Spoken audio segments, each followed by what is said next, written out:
Kategori atau kriterianya Ning Surabaya itu ada 3. Ada endel, etes, sama senggol bacok. Asli Surabaya. Asli Surabaya. Mungkin medoknya kalau saya itu medok-medok pasar atom. Audio siap? Video ready? Ya, kita mulai tapi sebentar. Saya ngopi dulu. Kopi Kapal Api Special Mix.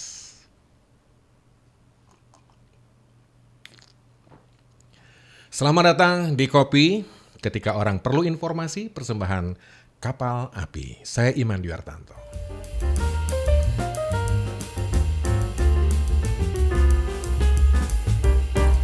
Teman ngopi saya kali ini adalah Jennifer Goldie yang sangat populer dipanggil Ning Goldie. Menggunakan atribut Ning karena Goldie ini juga merupakan Ning Surabaya 2019. Selamat datang Ning. Terima kasih Mas Iman atas undangannya. Luar biasa. Saya juga nanti akan ngobrol-ngobrol tentang pengalaman Ning Goldie ikut pageant. Lalu barangkali ada cerita yang boleh kita share di sini. Boleh Ning ya? Boleh. Tapi sebentar, karena aromanya aroma kopi, kita ngopi dulu ya. Yo. Kopi Kapal Api Special Mix. Ya.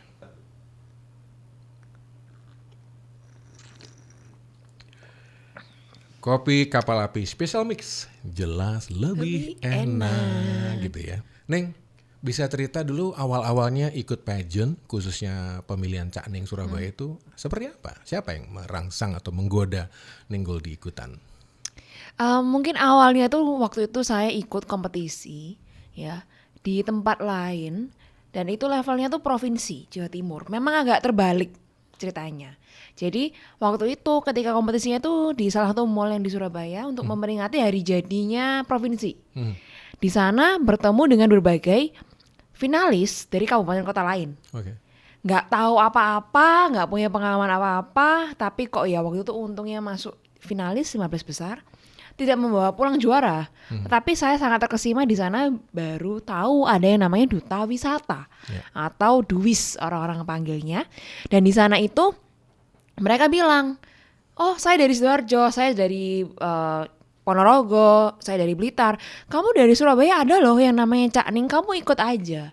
Jadi waktu itu betapa bahagia, bersyukur saya bertemu dengan orang-orang dari kabupaten kota lain yang memang saling support. Ya, tahu waktu itu saya tuh bener-bener zero banget. Udah kamu ikut aja Cak Ning, kamu di sana pasti bisa berproses, bisa belajar lebih banyak.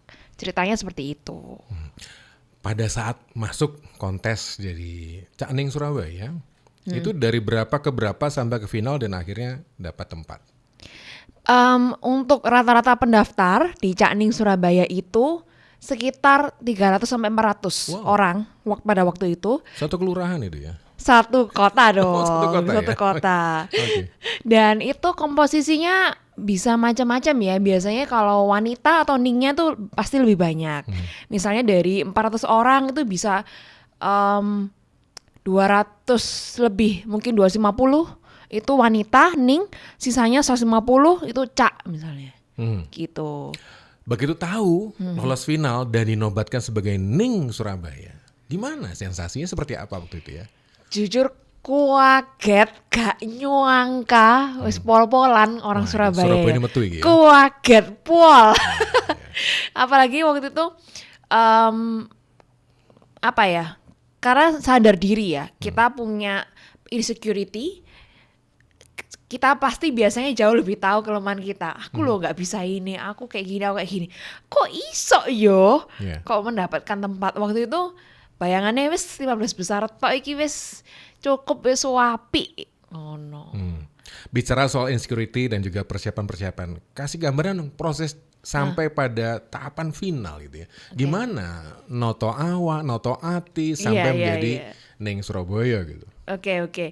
Pertama-tama kalau Ning itu kan kategori atau kriterianya Ning Surabaya itu ada 3. Ada endel, etes, sama senggol bacok. Asli Surabaya. Asli Surabaya. Gitu. Ya memang di awal pasti kita nggak bisa menjadi yang sempurna seperti itu, tapi dilatih terus menerus. Misalnya di pengisian 1 itu ada tes tulis pilihan ganda. Itu tentang pariwisata Surabaya. yang dulunya nggak tahu, nggak pernah ke museum A, B, C, D, E harus belajar. Kalau bisa langsung terjun lihat ke sana. Karena kalau by Google menurutku kurang dapat ya. Feel-nya nggak dapat. Feel-nya nggak dapat dan gampang lupa kan Ya, pastinya. Kemudian ada tes performance, yakni public speaking-nya dilatih. Kayak 1 menit introduce yourself gitu. Tapi sudah ngerti, oh ini anak ini posturnya seperti apa, cara ngomongnya seperti apa. Karena pakai nama Surabaya, apakah juga public speaking in Surabayaan? Yes. Wow. Waktu itu. Dan tentu saja waktu itu pasti Surabayanya saya ini pasti berbeda dengan orang-orang lain. Jadi Gimana sih bedanya? mungkin medoknya kalau saya itu medok-medok pasar atom.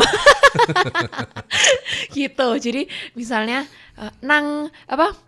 Pigi pasar atom, pigi. Nah, itu tuh kan suatu ciri khas ya. Tapi nggak apa-apa, nggak usah insecure di sana. It's Yeah. okay. Yeah. Oh ya, tapi by the way ini setiap pemilihan itu bisa beda-beda ya seleksinya atau tipe soalnya. Oke. Tapi pada saat waktu itu seperti itu. Pengisian kedua atau seleksi kedua itu tentang pengetahuan seperti interview bahasa Inggris, interview pariwisata, FGD dengan psikolog. Kemudian ada juga interview tentang budaya, sejarah, macam-macam. Lebih ke brain Ya. gitu. Pembekalan ya. Interview, Pembekalan seleksi. Waduh. Itu seleksi. Oke. Jadi itu pengisian kedua itu di-cut sebegitu besarnya. Di hari kedua itu hanya menyisakan 40 ning dari ratusan itu. Gitu. Ketika pengisian ketiga itu waktu zaman saya ada bakat. Jadi tinggal 25 ning. Kita adu bakat di sana. Gitu. Setelah itu pengisian 3 dan semifinal, waktu itu sistemnya langsung masuk semifinal. Pengisian ketiga itu semifinal itu langsung panggung. Uniknya adalah di Cakning Surabaya ini bisa jadi satu-satunya pageant yang maksudnya kompetisi ya, yang panggungnya itu 2 kali. Oke. Dari semifinal dan grand final. Biasanya hanya grand final saja kalau kompetisi lain. Betul. Jadi di semifinal kita sudah dipakaikan baju adat atau baju kebesaran Cak Daning Surabaya. Dari beskapnya, dari kebayanya. Jadi sudah tahu kira-kiranya anak ini jalan di atas panggung seperti apa. Kalau pakai baju adat seperti apa. Sudah Q&A juga di atas panggung. Gitu. Di saat tahapan seperti itu ada nggak momen yang paling berkesan dan sampai sekarang itu unforgettable, tak terlupakan? Kalau mungkin tahapannya pasti yang unforgettable itu pasti di semifinal. Karena baru pertama kali ini waktu itu saya berpentas di Balai Budaya atau di Balai Pemuda, Kompleks Balai Pemuda Kota Surabaya yang sebegitu megahnya. Oh, ini loh pentas seni dan budaya di Balai Pemuda. Tapi kalau nanti bicara tentang karantinanya, rangkaian kalau sudah masuk grand final itu sangat-sangat unforgettable ya. Karena diajarkan tentang kedisiplinan, gimana membentuk karakter arek-arek Surabaya, budaya arean, egalitarianismenya Surabaya itu seperti apa.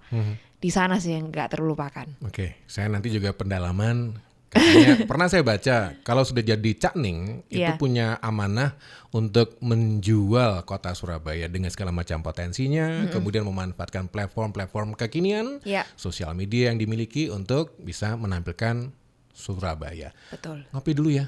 Oke. Ini nyeruput lagi nih karena aromanya menggoda nih. Siap. Ya, kita nikmati dulu Kapal Api Special Mix. Jelas lebih enak. Harumnya kerasa. Bener.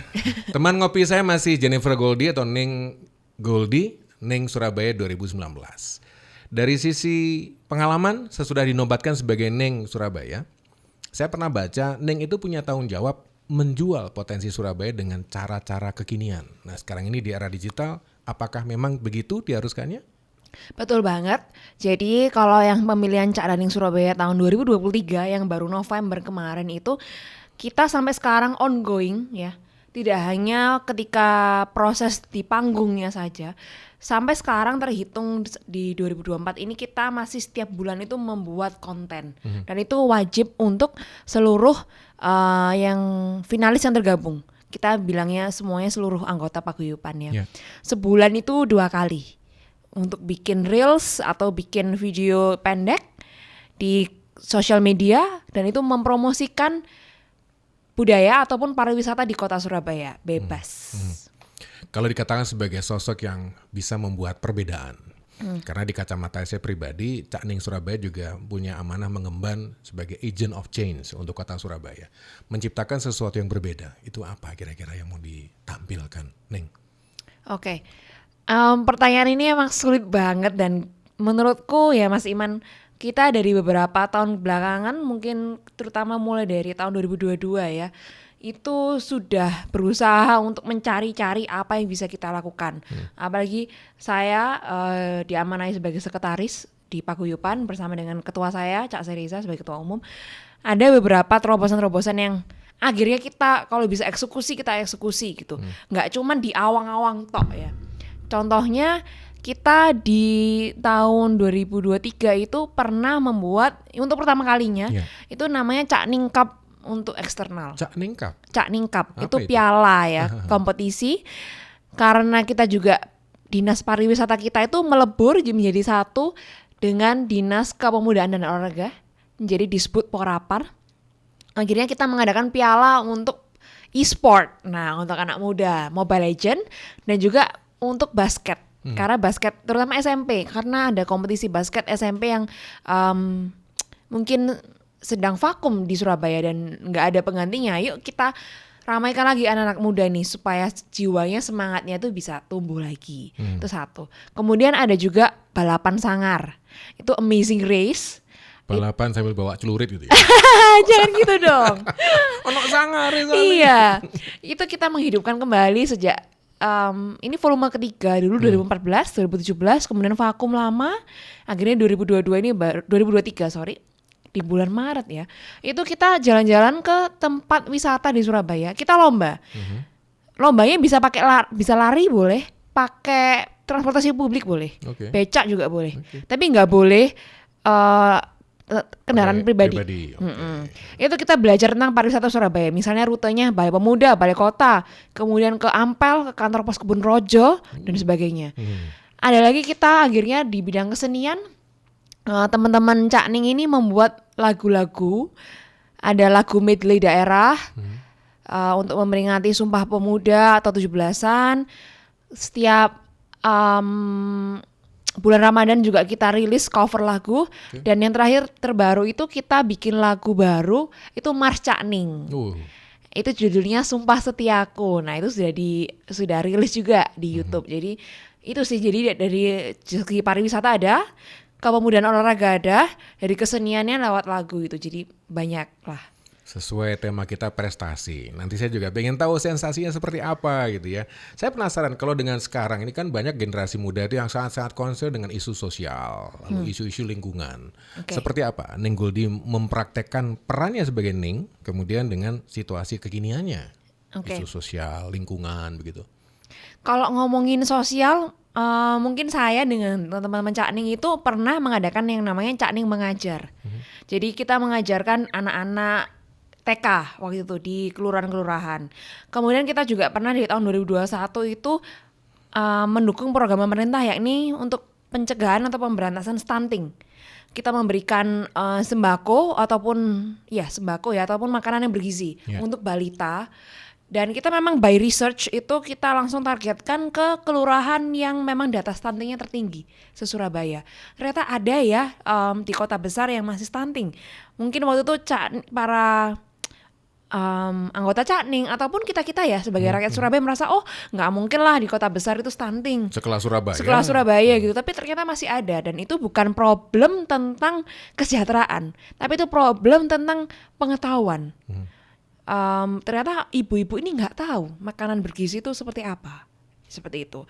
Kalau tentang isu-isu hijau, environment, kita setiap tahun kan memang mengirimkan ambassador untuk Duta Earth Hour.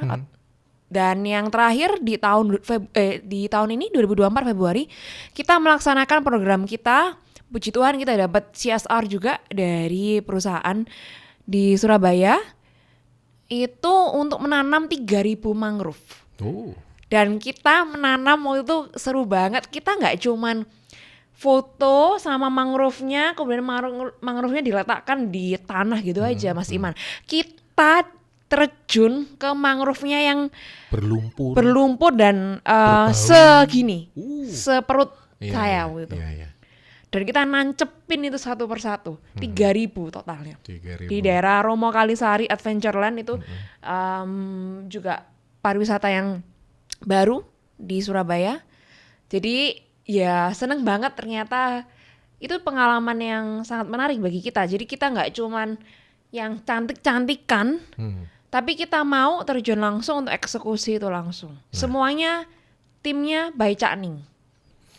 Saya ada frase yang menarik ini, cantik-cantikan. Karena di kepalaku ini terbayang, kalau kita ikut kontes, kita ikut pageant, ada persepsi orang, alah cuman cantik-cantikan toh, itu otaknya kosong.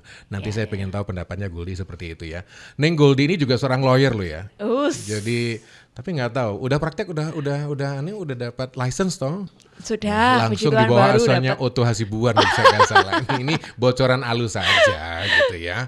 License lawyer, tapi ngobrol-ngobrol tentang dunia Cak Ning. Cak Ning, itu merupakan sebuah prosesi yang tahunan gitu ya. Tapi kalau bicara soal kompetisi, tantangan terbesar untuk Ning Goldie sendiri secara umum itu apa ya waktu ikut Cak Ning itu? Oke. Ini klise memang. Tapi waktu itu ketika saya tanya ke orang lain juga jawabannya sama. Ternyata memang terjawab. Yang tantangan terbesar itu mengalahkan diri sendiri. It sounds very cliche, I know, but you have to do it to get the value. Jadi waktu itu di panggung, bayangkan Mas Iman, saya bersaing dengan 14 Ning lain yang sudah tersaring itu. Semuanya cantik, semuanya tinggi, semuanya pintar, dan semua punya bakat. Jadi kayak kalau nggak tahan sama mental, sudah pasti ajur amburadul, gak karu-karuan wis. Orang Surabaya pasti gitu. Tapi waktu itu akhirnya, misalnya ya ada teman saya, katakanlah Ninggea, pintar, cantik, tinggi, jago masak. Ning Fadilah, pintar, cantik, tinggi, jago nyanyi. Yang lainnya, pintar, cantik, tinggi, seorang dokter. Oke, jadi semuanya tuh punya gitu. Waduh, aku iki piye lah ngono ya nasibku, jadi gitu. Dan akhirnya mungkin di sana belajar bahwa penerimaan diri sendiri ya. Bahwa oke, aku unik, aku berharga, aku dikasih oleh Tuhan, dan semuanya punya kesempatan yang sama untuk di Cak Ning ini berproses. Akhirnya ya, kalau memang bisa menerima diri sendiri itu di atas panggung, akhirnya PD-nya keluar. Oke, aku nggak bersaing dengan si A, si B, si C. Aku bersaing sama diri sendiri. Aku fokus sama diriku sendiri. Pokoknya speech aku harus oke, catwalk aku harus oke di panggung. Udah, jangan mikirin yang lain. Kalau kamu mikirin yang lain ya pasti gak akan keluar nih aura kamu. Pasti, dan juri pasti menilai, wah Ricky kok loyo ya, kenapa ya? Sampai Itu perlu sih. mentor nggak untuk mengatasi rasa takut, terus meningkatkan kemampuan bicara gitu? Perlu. gitu? Perlu. Kalau ya bagus sih kalau misalnya memang teman-teman ini ya punya mentor, karena itu kan melawan diri sendiri tuh nggak gampang ya.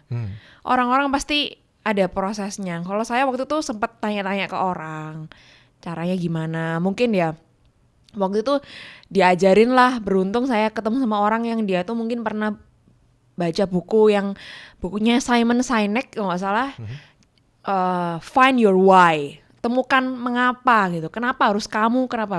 Nah itu kan ditanya terus, oh ya kenapa harus aku ya, jadi nantinya jadinya SWOT kan, analisa SWOT gitu. Akhirnya ya ketemu gitu ya, oke, ya ini udah nggak usah ngelihat orang lain gitu sih. Itu lagi-lagi sounds klise sih, cuman ya itu jawabannya Mas Iman. Nah, setelah jadi Ning Surabaya di 2019 dinobatkan dan ikut terlibat, apa pengaruhnya status Ning Goldie dalam konteks diri pribadi dan juga mungkin profesi? Oke. Kalau diri pribadi pasti makin pede, itu sudah pasti boost our confidence. Bayangkan waktu itu dilihat oleh ribuan orang dan dilihat oleh Bu Risma pada waktu itu wali kota menjabat. Jadi PD-nya udah paling enggak udah ngerasain nih kalau udah pernah di panggung semegah itu, at least kalau ada acara-acara lain itu harusnya ada modal ya, ada bekal. Itu satu.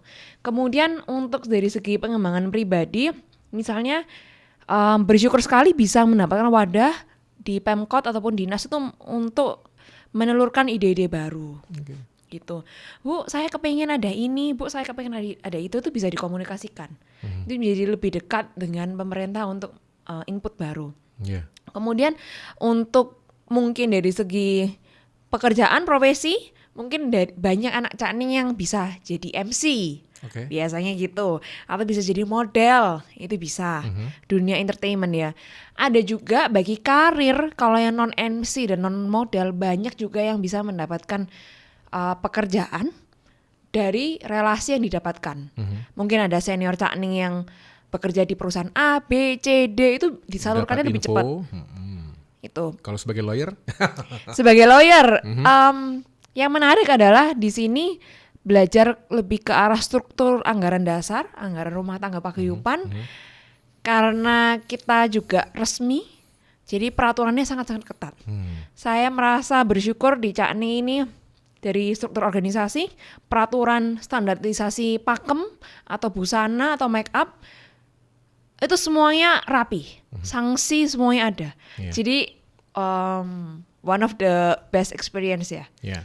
Gitu. Sebelum saya masuk ke dunia pageantnya sendiri, setelah jadi Ning, ayu, pinter, terus punya prestasi, Aduh. ono gak wayahe ketemu orang-orang nakal terus ngusulin Ning Guldi, itu ada nggak kira-kira? Mungkin lebih ke Jahil-jahilan gitu?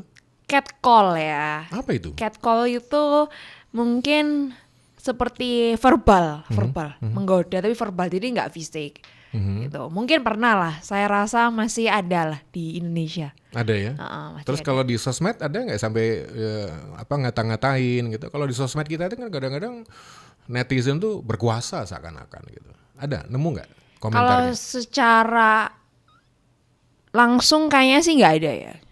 Nggak ada ya? Oke, Begituan nggak saya ada. tak langsung masuk ke dunia pageant karena di kepalaku masih muncul dan Iya, pertanyaannya masih selalu ketemu.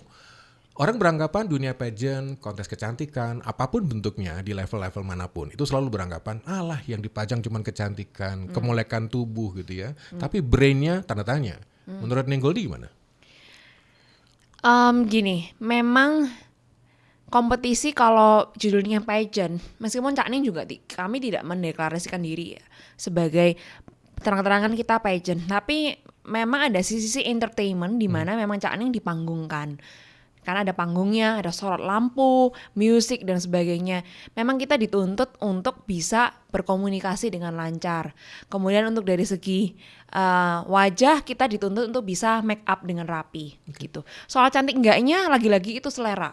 Sambil ngopi ya. Tapi kita di bawah Dinas Pariwisata ataupun dari Pemkot Surabaya itu kita juga sangat mengedepankan brain gitu. Gimana nilainya? Apakah disuruh hitung-hitungan matematika gitu ya? Tentu saja Sinus enggak. kosinus gitu. Gimana sih mengukurnya? Enggak. Parameternya? Jadi kita memang pertama dari Q&A misalnya dari atas panggung. Jadi kita bukan scripted ya. Oh ini settingan tuh enggak. Itu pure dari usaha mereka sendiri. Usaha finalis sendiri. Kemudian misalnya di tahun 2022 itu kita disuruh terjun ke kampung-kampung wisata di Surabaya di Pok Darwis. Sekitar ada 15 di Surabaya waktu itu untuk 15 pasang, dan itu kita disuruh mikirin program kerja yang akan dilaksanakan seperti itu.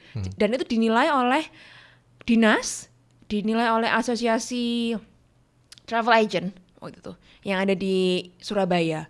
Jadi memang penilaian tentang brand itu menjadi pilihan, menjadi apa ya, sesuatu yang utama menurut saya. Kalau cuman cantik tok atau ganteng tok tapi isinya nggak ada, nanti kalau ditanyain sesuatu, waduh, sulit ya. Misalnya contohnya kemarin ini ada perwakilan Cakning di tahun 2023, Cak Tio Ning Azel, dia pergi ke IKN, ya di Balikpapan, itu tidak didampingi oleh Dinas Pariwisata. Jadi berangkat sendiri dengan orang dari Diskominfo kayaknya. Tapi yang Dinas Pariwisatanya tidak ikut. Jadi waktu itu kita sudah wanti-wanti, kamu harus bisa loh ya. Kamu harus dodolan di sana. Dan memang ada video-videonya ya di standnya Dinas Pariwisata tuh dia yang jualan. Pariwisata Surabaya. Nah itu yang that's why kita nggak bisa kalau cuman bondo posture saja. Kamu benar-benar harus bisa brandnya, dan itu disaring di Pinsian 1 dan Pinsian 2 kan paling enggak gitu. Jadi I think bersyukur sih kalau di Cakning itu, kalau mungkin dari teman-teman ada yang mau ikut di Cakning, brandnya dipersiapkan, of course itu bagus banget. Tapi memang dari penampilannya kita selalu belajar untuk bisa tampil lebih rapi, lebih representatif. Ya. Kalau gitu, makna atau definisi kecantikan sejati menurut Ning Goldie apa? I think beauty is coming from your thought. Jadi kecantikan itu datang dari pikiran kamu sih. Gimana kita bisa menyuarakan pemikiran kita untuk bisa didengar orang banyak, didengar oleh pemerintah, dan bisa bermanfaat. Gitu. Terakhir nih, penasaran. Dengan agenda banyak sebagai Ning Surabaya, agenda pribadi, belum lagi keluarga gitu ya. Me time yang Ning Goldie itu ngapain sih? Me time ya, ngombe es dawet nang pasar Belauran, enak. Ini parian ta ini? Ngombe es pasar, tak pikir parian. Tiwas mau ngomong cakep. Gitu. Kapan waktunya ngopi paling rutin untuk Ning Goldie? Kalau aku sukanya sambil nyenja, anak senja. Oh, anak senja. Iya. Menikmati langit yang merah begitu ya. Wah, luar biasa. Tapi ngomong-ngomong manfaat kopi untuk Ning Goldie apa? Kalau aku bikin jadi fokus. Kemudian kalau bagi Cak Ning juga biasanya agendanya padat sampai malam. Wah, itu harus di immune boosternya tuh ini. Waduh. Jadi kalau nggak ngopi berarti ada yang kurang berarti ya? Iya dong. Kopi special mix kapal api. Jelas lebih enak. Ning, ini kalau ngomong sama orang cantik itu rasanya mau pingin 2 bab, 2 jilid atau 2 sesi gitu ya, 2 part. Tapi nampaknya waktu memang membatasi. Mungkin ada semacam remarks untuk pemirsa gitu ya, supaya kita betul-betul bisa memotivasi diri, mengatasi diri sendiri. Itu gimana kalau menurut Ning Goldie? Ada nggak untuk remarks kita? Untuk memotivasi diri sendiri. What should we do? What need to be done? Lebih ke ojo kakan ngomong, wis eksekusi ae. Cari mentor, melaku. Kalau inspirasi, pokoknya sebenarnya eksekusi. Ojo kakan mikir. Ojo overthinking kalau gitu. Iya, bener. Ya. Terima kasih Ning untuk mampir. Thank you banget Terima Mas kasih. Iman. Ning Goldie ngobrol-ngobrol dengan kita, pemirsa sudah banyak dan kesimpulan paling bisa saya ungkap adalah learn to unlearn. Meskipun sudah secara akademik pintar, tapi nampaknya kemauan untuk belajar kembali adalah kunci untuk bisa mengisi dan mengasah keterampilan sekaligus membekali diri sendiri. Saya Iman Dwi Hartanto bersama Ning Goldie. Terima kasih, sampai jumpa lagi di edisi Kopi berikutnya.